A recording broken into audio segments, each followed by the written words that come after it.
ನಾನು ಏನು ಹೇಳ್ತಾ ಇರ್ತೇನೆ ಅದಷ್ಟು ಫಾಲೋ ಮಾಡಿ, ಯಾರು ಕೂಡ ಫೇಲ್ ಆಗಲ್ಲ. Don't worry. ಸರ್ ನನಗೆ ಬಹಳ ಡಿಫಿಕಲ್ಟ್ ಅನ್ನಿಸ್ತಾ ಇದೆ, ಆ ಒಂದು ಸಬ್ಜೆಕ್ಟ್ ಬಹಳ ಭಯ ಆಗ್ತಾ ಇದೆ, ಫೇಲ್ ಆಗ್ತೀನಿ ಏನೋ, ಈ ರೀತಿ ಏನು ಟೆನ್ಷನ್ ತೆಗೆದುಕೊಳ್ಳೋಕೆ ಹೋಗಬೇಡಿ. ಹಲೋ ಹಾಯ್ ಸ್ನೇಹಿತರೆ, ಎಲ್ಲ ವಿದ್ಯಾರ್ಥಿಗಳಿಗೆ ಎಜುಕೇಷನ್ ಕನ್ನಡ ಯೂಟ್ಯೂಬ್ ಚಾನಲ್ಗೆ ಸ್ವಾಗತ. ಸೆಕೆಂಡ್ PUC ವಿದ್ಯಾರ್ಥಿಗಳ 2026 ವಾರ್ಷಿಕ ಪರೀಕ್ಷೆಗಳು ಆಯಿತಾ, ಫೆಬ್ರವರಿ 28ರಿಂದ ಆಯಿತಾ ಮಾರ್ಚ್ 17ವರೆಗೆ ದ್ವಿತೀಯ PUCಯ ಫೈನಲ್ ಎಕ್ಸಾಮ್ ನಡೆಸಲಾಗುವುದು. ಸೊ ಇವಾಗ ಎಲ್ಲ ವಿದ್ಯಾರ್ಥಿಗಳಿಗೆ ನಾನು ಹೇಳೋದೇನೆಂದರೆ 2026 ವಾರ್ಷಿಕ ಪರೀಕ್ಷೆಗೆ ಇಂಪಾರ್ಟೆಂಟ್ ಕ್ವಶನ್ಸ್ಗಳು ನಿಮಗೆ ವಿತ್ ಆನ್ಸರ್ ಮುಖಾಂತರ ನಾನು ಮಾಡ್ತೀನಿ. Don't worry. ಇವಾಗ ಕನ್ನಡ ಸಬ್ಜೆಕ್ಟ್ ಆಗಿರ್ಬೋದು ಮತ್ತು ಅದೇ ರೀತಿ ಇಂಗ್ಲೀಷ್ ಸಬ್ಜೆಕ್ಟ್ ಆಗಿರ್ಬೋದು ಮತ್ತು ಮಾದರಿ ಪ್ರಶ್ನೆ ಪತ್ರಿಕೆ 1 ಮತ್ತು 2 ಮತ್ತು 3 ಆಯಿತಾ, Kannada subject, English subject, business studies, ಇತಿಹಾಸ ಸಬ್ಜೆಕ್ಟ್ ಆಯಿತಾ, ಮತ್ತು ಅಕೌಂಟೆನ್ಸಿ ನಾನು ನಿಮಗೆ ವಿಡಿಯೋಗಳು ಮಾಡಿ ಹಾಕಿದರೆ ಎಲ್ಲ ವಿದ್ಯಾರ್ಥಿಗಳು ನೋಡಿರ್ಬೋದು. ಇವಾಗ 80 ಔಟ್ ಆಫ್ 80 ಒನ್ಲಿ ನಾನು ಕನ್ನಡ ಸಬ್ಜೆಕ್ಟ್ ಮತ್ತು ಇಂಗ್ಲೀಷ್ ಸಬ್ಜೆಕ್ಟ್ ಮೇಲೆ ವಿಡಿಯೋ ಮಾಡಿದ್ದೀನಿ. ಇವಾಗ ಎಕನಾಮಿಕ್ಸ್ ಆಗಿರ್ಬೋದು ಮತ್ತು ಪೊಲಿಟಿಕಲ್ ಸೈನ್ಸ್, ಸೋಷಿಯಾಲಜಿ ಆಯಿತಾ, ಮತ್ತು ಅದೇ ರೀತಿ ಎಜುಕೇಷನ್ ಸಬ್ಜೆಕ್ಟ್, ಜಿಯೋಗ್ರಫಿ ಸಬ್ಜೆಕ್ಟ್ ಮತ್ತು ಕಂಪ್ಯೂಟರ್ ಸೈನ್ಸ್ ಮತ್ತು PCMB ಎಲ್ಲ ವಿದ್ಯಾರ್ಥಿಗಳ ಇಂಪಾರ್ಟೆಂಟ್ ಕ್ವಶನ್ಸ್ಗಳು ಆಯಿತಾ, ಸೆಕ್ಷನ್ ವೈಸ್ ಇಂಪಾರ್ಟೆಂಟ್ ಕ್ವಶನ್ಸ್ಗಳೆಲ್ಲ ಡಿಸ್ಕಷನ್ ಮಾಡ್ತೀನಿ. Don't worry. ಇದುವರೆಗೆ ಯಾರು ಚಾನಲ್ಗೆ ಸಬ್ಸ್ಕ್ರೈಬ್ ಮಾಡ್ಕೊಂಡಿಲ್ಲ ಅಂದರೆ ಚಾನಲ್ಗೆ ಸಬ್ಸ್ಕ್ರೈಬ್ ಮಾಡ್ಕೊಳ್ಳಿ, ಹಾಗೆ ಬೆಲ್ ಮೇಲೆ ಕ್ಲಿಕ್ ಮಾಡಿ, ಪ್ರತಿಯೊಂದು ನೋಡಿ ನಿಮಗೆ ತಪ್ಪದೇ ಬರುತ್ತೆ. ಮತ್ತು ಯಾರೆಲ್ಲ ಟೆಲಿಗ್ರಾಮ್ನಲ್ಲಿ ಜಾಯ್ನ್ ಆಗಿಲ್ಲ ಅಂದರೆ ಟೆಲಿಗ್ರಾಮ್ನಲ್ಲಿ ಜಾಯ್ನ್ ಆಗಿರಿ. ಯಾಕೆಂದರೆ ಟೆಲಿಗ್ರಾಮ್ನಲ್ಲಿ ನಾನು ನಿಮಗೆ ನೋಟ್ಸ್ಗಳಾಗಿರ್ಬೋದು ಮತ್ತು ಅದೇ ರೀತಿ ಕ್ವಶನ್ಸ್ ಪೇಪರ್ ಮತ್ತು ಇಂಪಾರ್ಟೆಂಟ್ ಕ್ವಶನ್ಸ್ಗಳಲ್ಲಿ ಬರೆದು ನಾನು ಹಾಕ್ತಾ ಇರ್ತೀನಿ. ಸೊ ಟೆಲಿಗ್ರಾಮ್ ಗ್ರೂಪ್ ನಿಮಗೆ ಕೆಳಗಡೆ ಕಮೆಂಟ್ ಬಾಕ್ಸ್ನಲ್ಲಿ ಲಿಂಕ್ ಕೊಟ್ಟಿರ್ತೀನಿ, ID ಇದೆ ಎಜುಕೇಷನ್ ಕನ್ನಡ ಅಂತ ಆಯಿತಾ. ನಿಮಗೆ ಅಲ್ಲಿ ನಾನು ನಿಮಗೆ ನೋಟ್ಸ್ಗಳು ಇಂಗ್ಲೀಷ್ ಮೀಡಿಯಂ ಮತ್ತು ಕನ್ನಡ ಮೀಡಿಯಂ ಬೋತ್ ಮೀಡಿಯಂ ಎಲ್ಲ ವಿದ್ಯಾರ್ಥಿಗಳಿಗೆ ನೋಟ್ಸ್ಗಳು ಅಲ್ಲಿ ಹಾಕ್ತಾ ಇರ್ತೀನಿ ಆಯಿತಾ. ಇವಾಗ ಎಲ್ಲ ವಿದ್ಯಾರ್ಥಿಗಳು ಹೇಳೋದೇನೆಂದರೆ, ಸಾಕಷ್ಟು ವಿದ್ಯಾರ್ಥಿಗಳು ನನಗೆ ಕಮೆಂಟ್ ಮಾಡ್ತಾ ಇದ್ದಾರೆ 2026 ವಾರ್ಷಿಕ ಪರೀಕ್ಷೆಗೆ ನಮಗೆ ಇಂಪಾರ್ಟೆಂಟ್ ಕ್ವಶನ್ಸ್ಗಳು ಕೊಡಿ, ಮತ್ತು 2026 ವಾರ್ಷಿಕ ಪರೀಕ್ಷೆಯಲ್ಲಿ ನನಗೆ ಪರ್ಟಿಕ್ಯುಲರ್ ಆ ಒಂದು ಸಬ್ಜೆಕ್ಟ್ ಬಹಳ ಕಷ್ಟ ಅನಿಸ್ತಾ ಇದೆ. ಇವಾಗ ಫಾರ್ ಎಕ್ಸಾಂಪಲ್ ನಿಮಗೆ ಇಂಗ್ಲೀಷ್ ಆಗಿರ್ಬೋದು, ಎಕನಾಮಿಕ್ಸ್, ಕೆಲವರಿಗೆ ಅಕೌಂಟೆನ್ಸಿ, ಕೆಲವರಿಗೆ ಕೆಮಿಸ್ಟ್ರಿ, ಫಿಸಿಕ್ಸ್, ಈ ರೀತಿ PCMBನಲ್ಲಿ ಕೆಲವೊಂದು ಪರ್ಟಿಕ್ಯುಲರ್ ಸಬ್ಜೆಕ್ಟ್ ಆಗಿರ್ಬೋದು, ಮತ್ತು ಕಾಮರ್ಸ್ ಮತ್ತು ಆರ್ಟ್ಸ್ನಲ್ಲಿ ಕೆಲವೊಂದು ವಿದ್ಯಾರ್ಥಿಗಳಿಗೆ 2 ಅಥವಾ 3 ಸಬ್ಜೆಕ್ಟ್ಗಳು ಬಹಳ ಡಿಫಿಕಲ್ಟ್ ಅನ್ನಿಸ್ತಾ ಇರುತ್ತೆ. ಅಂಥ ವಿದ್ಯಾರ್ಥಿಗಳು ಏನು ಮಾಡಬೇಕಂದ್ರೆ, ಸೊ ಸಿಂಪಲ್, ಇವಾಗ ಇನ್ನೂ ನಿಮಗೆ ಟೈಮ್ ಇದೆ.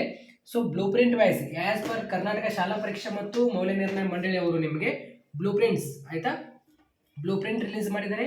ಮಾದರಿ ಪ್ರಶ್ನೆ ಪತ್ರಿಕೆ 1 ಮತ್ತು 2 ಮತ್ತು ನಿಮಗೆ 3 ರಿಲೀಸ್ ಮಾಡಿದ್ದಾರೆ ಆಯಿತಾ. ಆ 3 ಮಾದರಿ ಪ್ರಶ್ನೆ ಪತ್ರಿಕೆ ಮತ್ತು ಈ ಬ್ಲೂ ಪ್ರಿಂಟ್ಸ್ ನೀವು ನೋಡ್ಕೋದ್ರಿಂದ ಡೆಫಿನೆಟ್ಲಿ ನೀವು ವಾರ್ಷಿಕ ಪರೀಕ್ಷೆಯಲ್ಲಿ ಆಯಿತಾ ಎಷ್ಟು ಆರಾಮಾಗಿ, ಇಲ್ಲ ಅಂದರೆ ನಿಮಗೆ ಇಲ್ಲಿ 55ಕ್ಕಂತೂ ಹೆಚ್ಚು ಮಾರ್ಕ್ಸ್ ಬಂದೇ ಬರುತ್ತೆ ಆಯಿತಾ. 50+ ನಿಮಗೆ ಮಾರ್ಕ್ಸಲ್ಲಿ ಬಂದೇ ಬರುತ್ತೆ. Don't worry. ಯಾಕೆಂದರೆ ಆ್ಯಸ್ ಪರ್ ನೀವು ಬ್ಲೂ ಪ್ರಿಂಟ್ ವೈಸ್ ಓದ್ಕೊಳ್ಳಿ ಆಯಿತಾ. ಸೊ ಯಾವ ಒಂದು ಸಬ್ಜೆಕ್ಟ್ ನಿಮಗೆ ಕಷ್ಟ ಅನ್ನಿಸ್ತಾ ಇದ್ದಿಲ್ಲ ಆ ಒಂದು ಸಬ್ಜೆಕ್ಟ್ಗೆ ಸಂಬಂಧಪಟ್ಟಂತೆ ಆ್ಯಸ್ ಪರ್ ನಾನು ಇಂಪಾರ್ಟೆಂಟ್ ಕ್ವಶನ್ಸ್ಗಳು ಕೊಡ್ತೀನಿ, ಅವೇ ಕ್ವಶನ್ಸ್ಗಳು ನೀವು ನೋಡ್ಕೊಳ್ಳಿ. ಯಾಕಂದರೆ ಪರ್ಟಿಕ್ಯುಲರ್ ಆಗಿ ನಿಮಗೆ ಆ ಸಬ್ಜೆಕ್ಟ್ನಲ್ಲಿ ನೀವು ಇಂಪಾರ್ಟೆಂಟ್ ಕ್ವಶನ್ಸ್ಗಳು ಮಾಡ್ಕೊಂಡ್ರೆ ಬೇರೆ ಸಬ್ಜೆಕ್ಟ್ಗಳು ಎಲ್ಲ ನಿಮಗೆ ಈಸಿ ಆಗಿಬಿಡುತ್ತೆ ಆಯಿತಾ. ಆಲ್ರೆಡಿ ನಿಮಗೆ ಕೆಲವೊಂದು ಈಸಿಗಳು ಅಂದರೆ ಕೆಲವೊಂದು ಈಸಿ ಸಬ್ಜೆಕ್ಟ್ಗಳು ನಿಮಗೆ ಓದುವ ಅವಶ್ಯಕತೆ ಇರಲ್ಲ. ಸೊ ಹೆಚ್ಚಾಗಿ ನಿಮಗೆ ಯಾವ ಡಿಫಿಕಲ್ಟಿ ಇರುತ್ತೆ ಆ ಸಬ್ಜೆಕ್ಟ್ ಸ್ವಲ್ಪ ಹೆಚ್ಚಾಗಿ ಓದ್ರಿ.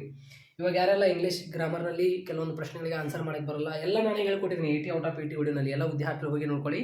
ಮತ್ತು ಜನವರಿಯಲ್ಲಿ ನಿಮಗೆ ಪೂರ್ವ ಸಿದ್ಧತಾ ಪರೀಕ್ಷೆಗಳು ಪ್ರಿಪೇಟರಿ ಎಕ್ಸಾಮ್ ನಡೆಸಲಾಗುವುದು, 2 ಪ್ರಿಪೇಟರಿ ಎಕ್ಸಾಮ್. ಆ 2 ಪ್ರಿಪೇಟರಿ ಎಕ್ಸಾಮ್ನಲ್ಲಿ ಕೂಡ ಈ ಮಾದರಿ ಪ್ರಶ್ನೆ ಪತ್ರಿಕೆ 1 ಮತ್ತು 2 ಮತ್ತು 3ರಲ್ಲಿ ಏನು ಕ್ವಶನ್ಸ್ಗಳು ಕೇಳಿದಾರಲ್ಲ ಇವೇ ಕ್ವಶನ್ಸ್ ಮತ್ತೆ ರಿಪೀಟ್ ಆಗುತ್ತೆ ಫೈನಲ್ ಎಕ್ಸಾಮ್ನಲ್ಲಿ ಆಯಿತಾ. ಏನೂ ವರಿ ಮಾಡ್ಕೊಳಕ್ಕೆ ಹೋಗ್ಬೇಡ್ರಿ, ನಾನು ಇದ್ದೀನಿ ನಿಮ್ಮ ಜೊತೆ. ಡೆಫಿನೆಟ್ಲಿ 2026 ವಾರ್ಷಿಕ ಪರೀಕ್ಷೆಯಲ್ಲಿ ಡೆಫಿನೆಟ್ಲಿ ನೀವು ಪಾಸ್ ಆಗ್ತೀರಾ ಮತ್ತು ಒಳ್ಳೆಯ ಫಲಿತಾಂಶ ಮಾಡ್ಕೋತೀರಾ. ನಾನು ಆದಷ್ಟು ಎಲ್ಲ ವಿದ್ಯಾರ್ಥಿಗಳಿಗೆ ಇಂಪಾರ್ಟೆಂಟ್ ಕ್ವಶನ್ಸ್ಗಳು ಯಾವುದು ಕೇಳಲಾಗೋದು 2026 ವಾರ್ಷಿಕ ಪರೀಕ್ಷೆಗೆ ನಾವೆಲ್ಲ ತರಗತಿಯಲ್ಲಿ ಡಿಸ್ಕಷನ್ ಮಾಡೋಣ. Don't worry. ಲೈವ್ ಸೆಷನಲ್ಲಿ ಬರ್ತಾ ಇರ್ತೀನಿ, ನಾನು ವಿಡಿಯೋಗಳು ಹಾಕ್ತಾ ಇರ್ತೀನಿ, ಎಲ್ಲ ವಿಡಿಯೋಗಳು ನೋಡ್ತಾ ಇರಿ ಆಯಿತಾ. ನೀವು ವಿಡಿಯೋ ನೋಡುವುದರಿಂದ ಡೆಫಿನೆಟ್ಲಿ ನಿಮಗೆ ವಾರ್ಷಿಕ ಪರೀಕ್ಷೆಯಲ್ಲಿ ಬಹಳ ಯೂಸ್ ಆಗುತ್ತೆ ಆಯಿತಾ. ಸೊ ಏನೂ ವರಿ ಮಾಡ್ಕೊಳಕ್ಕೆ ಹೋಗ್ಬೇಡ್ರಿ, ಬಿ ಹ್ಯಾಪಿ ಇರಿ. ಸೊ ಇಂಪಾರ್ಟೆಂಟ್ ಕ್ವಶನ್ಸ್ಗಳು ನಾನು ಏನು ಹೇಳ್ತಾ ಇರ್ತೀನಿ ಅದಷ್ಟೇ ಫಾಲೋ ಮಾಡ್ತಾ ಇರಿ.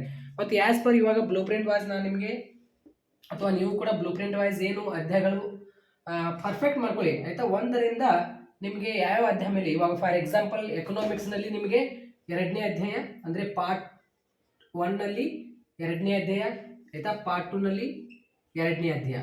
ಇಲ್ಲಿ 2ನೇ ಅಧ್ಯಾಯದಲ್ಲಿ 17 ಮಾರ್ಕ್ಸ್ ಬರುತ್ತೆ, ಇಲ್ಲಿ 2ನೇ ಅಧ್ಯಾಯದಲ್ಲಿ ಇಲ್ಲಿ 20 ಮಾರ್ಕ್ಸ್ ಬರುತ್ತೆ. ಸೊ ಹೀಗೆ ಆಯಿತಾ. ಮತ್ತು ಉತ್ಪಾದನೆ ಮತ್ತು ವೆಚ್ಚಗಳು, ಇದು ಅನುಭವಿ ವರ್ತನೆ ಸಿದ್ಧಾಂತ ಆಯಿತು ಆಯಿತಾ, ಇದು ರಾಷ್ಟ್ರೀಯ ವರಮಾನ ಲೆಕ್ಕಾಚಾರ ಆಯಿತು. ಉತ್ಪಾದನೆ ಮತ್ತು ವೆಚ್ಚಗಳಲ್ಲಿ ಅಲ್ಲಿ ನಿಮಗೆ 6 ಮಾರ್ಕ್ಸ್ ಬರುತ್ತೆ ಆಯಿತಾ. ಮತ್ತು ಅದೇ ರೀತಿ ಇಲ್ಲಿ ಈ ಕಡೆ ಅಂದರೆ ಪಾರ್ಟ್ 2ನಲ್ಲಿ ನಿಮಗೆ ಹಣ ಮತ್ತು ಬ್ಯಾಂಕಿಂಗ್ ಅಂತ ಇದೆಯಲ್ಲ ಅಲ್ಲಿ ನಿಮಗೆ 6 ಮಾರ್ಕ್ಸ್ ಮತ್ತು 4 ಮಾರ್ಕ್ಸ್ ಇರುತ್ತೆ. ಸೊ ಈ ರೀತಿಯಲ್ಲಿ ಆಯಿತಾ. ಸೊ 1ನೇ ಅಧ್ಯಾಯದಲ್ಲಿ ನಿಮಗೆ 4 ಅಂಕದ ಒಂದು ಪ್ರಶ್ನೆ ಇದ್ದೇ ಇರುತ್ತೆ ಆಯ್ತಾ. ಮತ್ತು ಅದೇ ರೀತಿ ಪಾರ್ಟ್ 2 ನಲ್ಲಿನ 1ನೇ ಅಧ್ಯಾಯ, ಪಾರ್ಟ್ 2 ನಲ್ಲಿನ 1ನೇ ಅಧ್ಯಾಯದಲ್ಲಿ ನಿಮಗೆ ಅಲಿಫಾರ್ಮಸ್ ಇಲಿಫಾರ್ಮಸ್ ಈ ರೀತಿ ಕ್ವಶನ್ಸ್ ಇರುತ್ತೆ. ಅಂದರೆ ಆ್ಯಸ್ ಪರ್ ನೀವು ಬ್ಲೂ ಪ್ರಿಂಟ್ ವೈಸ್ ಮಾಡ್ಕೊಳ್ಳಿ. PCMB ಎಲ್ಲ ವಿದ್ಯಾರ್ಥಿಗಳು ಕೂಡ ಹೇಳ್ತಾ ಇದ್ದಾನೆ, PCMB ಎಲ್ಲ ವಿದ್ಯಾರ್ಥಿಗಳಿಗೆ as per blueprint wise ಓದ್ಕೊಳ್ಳಿ. ಡೆಫಿನೆಟ್ಲಿ ನಿಮಗೆ ಕ್ವಶನ್ಸ್ಗಳು ಅವೇ ನೋಡೋಕ್ಕೆ ಸಿಗುತ್ತೆ. ಆಯ್ತಾ. ಇವಾಗ ಮಾದರಿ ಪ್ರಶ್ನೆ ಪತ್ರಿಕೆ 1 ಮತ್ತು 2 ಮತ್ತು 3ರಲ್ಲಿ ಕೇಳಿರುವಂತಹ MCQ ಕ್ವಶನ್ಸ್ ಮತ್ತು ಅದೇ ರೀತಿ 2025 ನಲ್ಲಿ ನಿಮಗೆ ಫೈನಲ್ ಎಕ್ಸಾಮ್ ಏನು ನಡೆಸಿದಾರಲ್ಲ ಅದು ನಿಮಗೆ MCQ ಕ್ವಶನ್. ಇದರೊಳಗಿಂದ ಕ್ವಶನ್ಸ್ಗಳು ಮತ್ತೆ ರಿಪೀಟ್ ಆಗುತ್ತೆ ಫೈನಲ್ ಎಕ್ಸಾಮ್ನಲ್ಲಿ. ಎಲ್ಲ ನಿಮ್ಮ ಕೈಯಲ್ಲಿದೆ, ನೀವು ಏನು ವರಿ ಮಾಡ್ಕೊಳ್ಳೋಕೆ ಹೋಗಬೇಡಿ. ನಾನು ಎಲ್ಲ ಮಾದರಿ ಪ್ರಶ್ನೆ ಪತ್ರಿಕೆಯಲ್ಲಿ 80 ಔಟ್ ಆಫ್ 80 ವಿಡಿಯೋ ಏನು ಮಾಡ್ತಾ ಇರ್ತಾನೆ ಎಲ್ಲ ಅಲ್ಲಿ ಕವರ್ ಆಗಿರುತ್ತೆ. ಆಯಿತಾ. ಅಂದರೆ MCQ ಕ್ವಶನ್ 2 ಅಂದರೆ MCQ ಕ್ವಶನ್ ಅಷ್ಟೇ, 2 ಮಾರ್ಕ್ಸ್ ಮತ್ತು 4 ಮಾರ್ಕ್ಸ್ ಮತ್ತು 6 ಮಾರ್ಕ್ಸ್ ಅಂದರೆ ಇವೆಲ್ಲ ಲಾಂಗ್ ಕ್ವಶನ್ಸ್ಗಳು 2 ಮಾರ್ಕ್ಸ್ ಎಲ್ಲ ಕ್ವಶನ್ಸ್ಗಳು ಯಾವ ಕ್ವಶನ್ಸ್ಗಳು ಅತಿ ಹೆಚ್ಚು ರಿಪೀಟೆಡ್ ಆಗಿದೆ ಎಲ್ಲ ಅನಲೈಸ್ ಮಾಡಿ ಇಂಪಾರ್ಟೆಂಟ್ ಕ್ವಶನ್ಸ್ ರೆಡಿ ಮಾಡ್ತಾ ಇರ್ತೀನಿ ನಾನು. ಅದಕ್ಕೆ ನನಗೆ 1 ಅವರ್ 30 ಮಿನಿಟ್ಸ್ ಈ ರೀತಿ ಎಲ್ಲ ವಿಡಿಯೋ ಆಗ್ತಾ ಇರುತ್ತೆ. ನೀವೆಲ್ಲ ವಿದ್ಯಾರ್ಥಿಗಳು ನೋಡಿರ್ಬೋದು. ನನಗೂ ಕೂಡ ಒಂದು ವಿಡಿಯೋ ಮಾಡಬೇಕಂದ್ರೆ ಇಲ್ಲಾಂದ್ರೂ 5 ದಿವಸ 3 ದಿವಸ ಟೈಮ್ ತೆಗೆದುಕೊಳ್ಳುತ್ತೆ. ಅಂದರೆ ನಾನು ಟೈಮ್ ಫ್ರೀ ಇದ್ದಾಗ ಮಾಡ್ಕೋಬೇಕು. ಆವಾಗ PPT ಈ ರೀತಿ PPT ರೆಡಿ ಮಾಡ್ಕೊಂಡು ನಾನು ನಿಮ್ಮ ಜೊತೆ ಬಂದು ಇಲ್ಲಿ ಹೇಳ್ಬೇಕಂದ್ರೆ ಸೊ ಲೇಟ್ ಆಗ್ತಾ ಇರುತ್ತೆ. ಸೊ ಎಲ್ಲ ವಿದ್ಯಾರ್ಥಿಗಳು ಏನೋ ವರಿ ಮಾಡ್ಕೊಳ್ಳೋಕೆ ಹೋಗಬೇಡಿ, ಆದಷ್ಟು ಬೇಗ ನಾನು ಎಲ್ಲ ವಿಡಿಯೋಗಳು ಹಾಕ್ತಾ ಇರ್ತೀನಿ. ನಿಮಗೋಸ್ಕರ ನಾನು ಎಷ್ಟೊಂದು ಟೈಮ್ ಕೊಟ್ಟು ವಿಡಿಯೋಗಳು ಮಾಡ್ತಾ ಇರ್ತೀನಿ. ನೀವೆಲ್ಲ ವಿದ್ಯಾರ್ಥಿಗಳು ವಿಡಿಯೋಗಳು ನೋಡ್ತಾ ಇರಿ. ಮಧ್ಯಾಹ್ನ ಈವ್ನಿಂಗ್ ಅಂದರೆ ಎಲ್ಲ ಸಮಯದಲ್ಲಿ ನಾನು ಅಪ್ಡೇಟ್ಗಳು ಕೊಡ್ತಾನೆ ಇರ್ತೀನಿ ನಿಮಗೆ. ಆಯಿತಾ. ಟೆಲಿಗ್ರಾಮ್ನಲ್ಲಿ ಎಲ್ಲ ವಿದ್ಯಾರ್ಥಿಗಳು ಕೀಪ್ ಆ್ಯಂಡ್ ಟಚ್ ಆಗಿರಿ.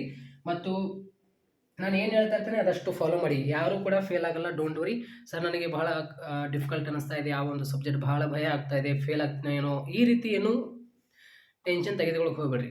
ನೀವು ಪಾಸ್ ಆಗೇ ಆಗ್ತೀರಾ, ಡೆಫಿನೆಟ್ಲಿ ಪಾಸ್ ಆಗ್ತೀರಾ. ಗಾಬರಿ ಆಗೋಕೆ ಹೋಗಬೇಡಿ, ಡೆಫಿನೆಟ್ಲಿ ಪಾಸ್ ಆಗ್ತೀರಾ. 2026 ವಾರ್ಷಿಕ ಪರೀಕ್ಷೆಯಲ್ಲಿ ಏನೇನು ಓದಬೇಕು ಅದಷ್ಟೇ ನಾವು ಓದ್ಕೊಳ್ಳೋಣ. ಆಯಿತಾ. ಎಲ್ಲ ವಿದ್ಯಾರ್ಥಿಗಳಿಗೆ ಈ ಒಂದು ವಿಡಿಯೋ ಶೇರ್ ಮಾಡಿ. Thank you so much.